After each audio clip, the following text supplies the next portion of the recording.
Qad aflaha man tazakka. Beruntung orang-orang yang mensucikan dirinya, kata Allah. Bagaimana mensucikan dirinya? Wa zakara isma rabbih.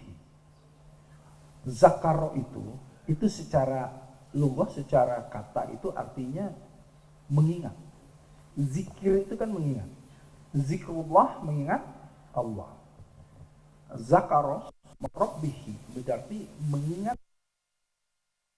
Gini, kita bicara zikir ya.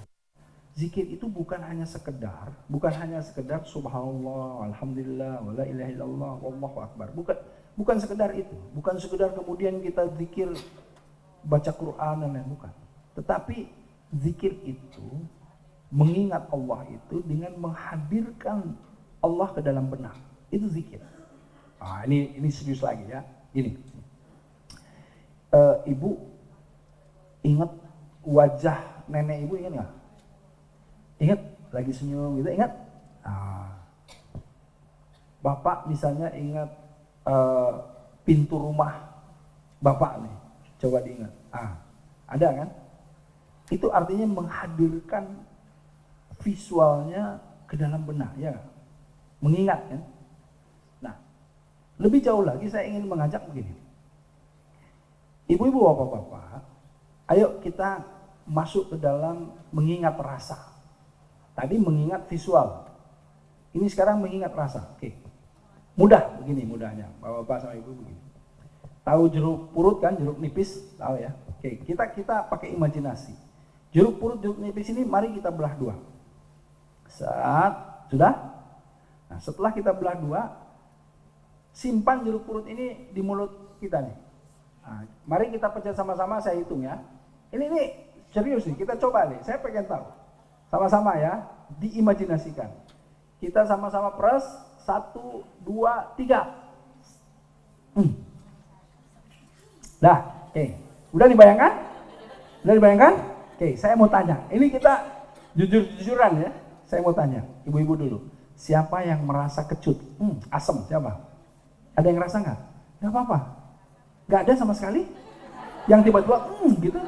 Nggak apa-apa. Nggak kerasa? Kerasa? Oke, unjuk tangan. Saya pengen tahu siapa yang ngerasa, saya enggak. Nggak apa-apa, unjuk tangan. 1. Ada? Cuma 1? 2? 3?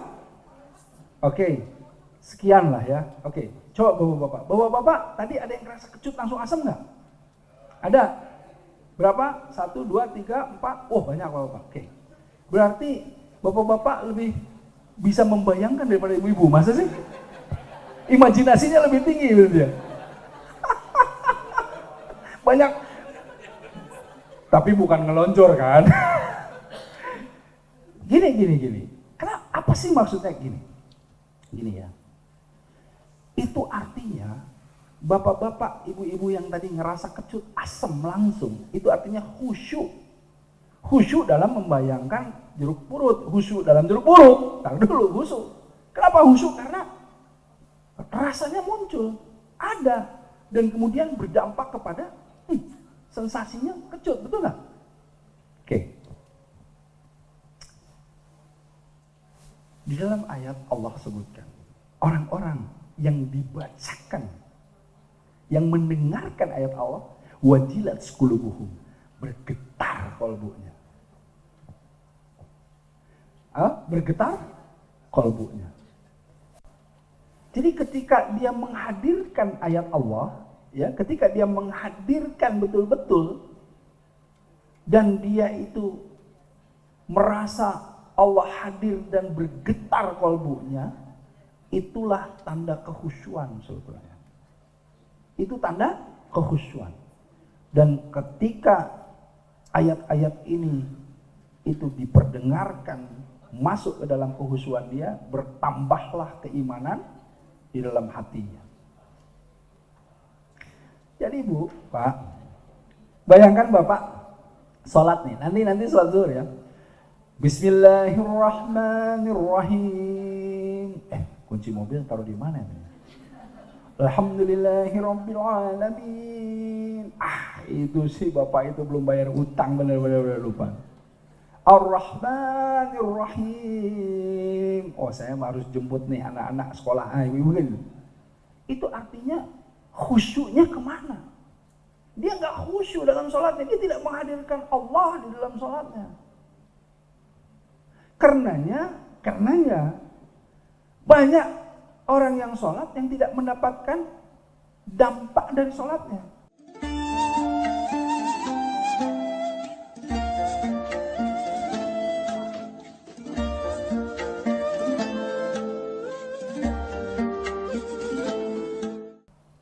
Nah makanya agar supaya dia wajilat qulubuhum, membawa dampak dalam sholatnya, apa yang dia lakukan? Dia harus paham itu. Coba ibu, gini ya, tadi alam nasrah laka sadra wa wadana anqa wizra alladzi anqadha dhahra. Itu kan kalau kita pahami artinya, bagaimana Allah melapangkan, ya, kita ingin dilapangkan dari apa? Dari gundah, kegundahan, kegelisahan. Yang akhirnya kalau kita lihat, kenapa ada fa'innya ma'al? Oh, di situ. Bahwa sesungguhnya Allah itu memberikan optimisme kepada kita. Di dalam bersama kesulitan ada kemudahan. Usri yusra. Jadi sesulit apapun Bapak, ketika Bapak baca surat itu, Bapak mempunyai optimisme. Optimismenya apa? Kata Allah, coba cari kemudahannya. Karena antum biasanya, ya, manusia ketika kesulitan, dia fokusnya hanya di kesulitannya, terjebak di situ. Bagaimana cara mendapatkan kemudahan dari kesulitan yang sedang kita hadapi? Nih, saya mau tanya. Kalau kita lagi panik, ibu-ibu lagi panik, ya, panik nih. Apakah kemudian terfikirkan jalan keluar ketika kita lagi panik? Ya. Nah, kekhusyuan yang tadi saya sampaikan tadi, ketika kita bisa menghidupkan ayat-ayat di dalam diri kita. Ibu lagi sulit, lagi apa? Kenapa? Kalau Rasulullah SAW sedikit-sedikit sholat kan gitu. Sedikit-sedikit sholat, sedikit sholat. Kalau kita sholatnya sedikit kan gitu.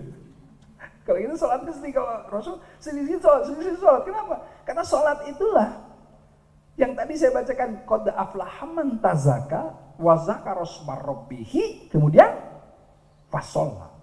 Jadi beruntung orang-orang yang mensucikan, yang membersihkan dirinya setiap saat dengan cara seperti apa? Mengingat Allah, menghadirkan Allah ke dalam benaknya, dan fasholla. Kemudian dia sholat atau dia memanjatkan doa, mengkonekkan dirinya kepada Allah. Ini kuncinya. Untuk apa? Untuk membersihkan jiwa. Orang yang bersih jiwanya, pikirannya juga fokus. Akhirnya dia akan bisa lebih cerdas dalam mengatasi setiap permasalahan dalam kesehariannya. Otomatis.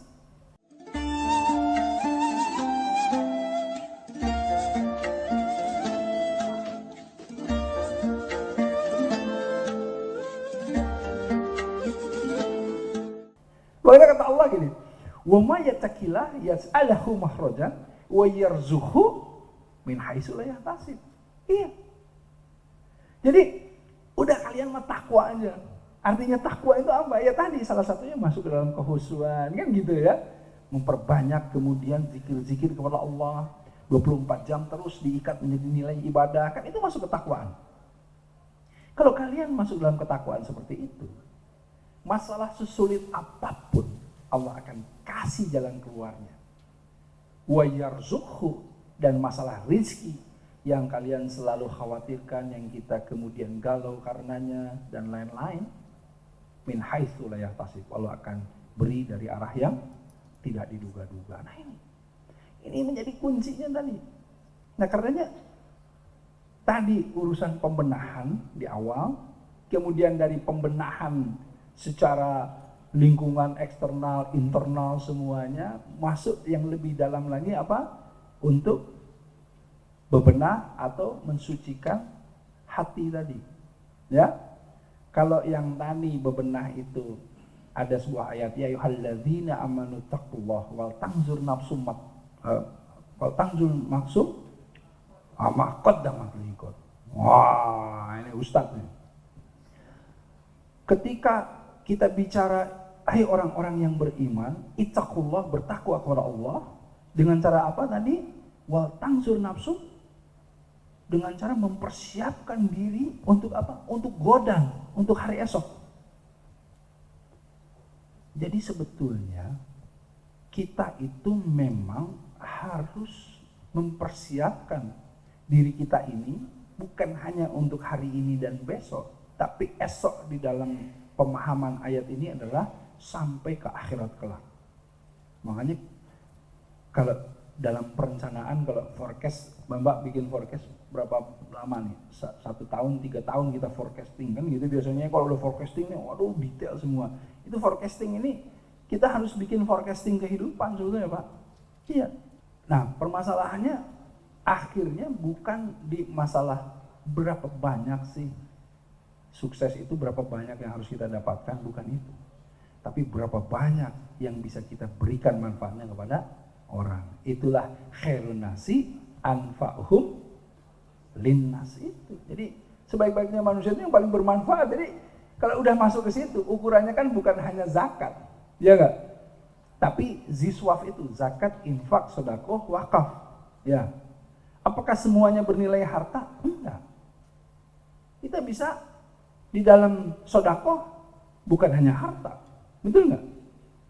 Nah, disinilah kalau kita lihat kemarin politik, bagaimana membenahi negara, bangsa, dan lain-lain. Saya bilang jangan jauh-jauh dulu lah.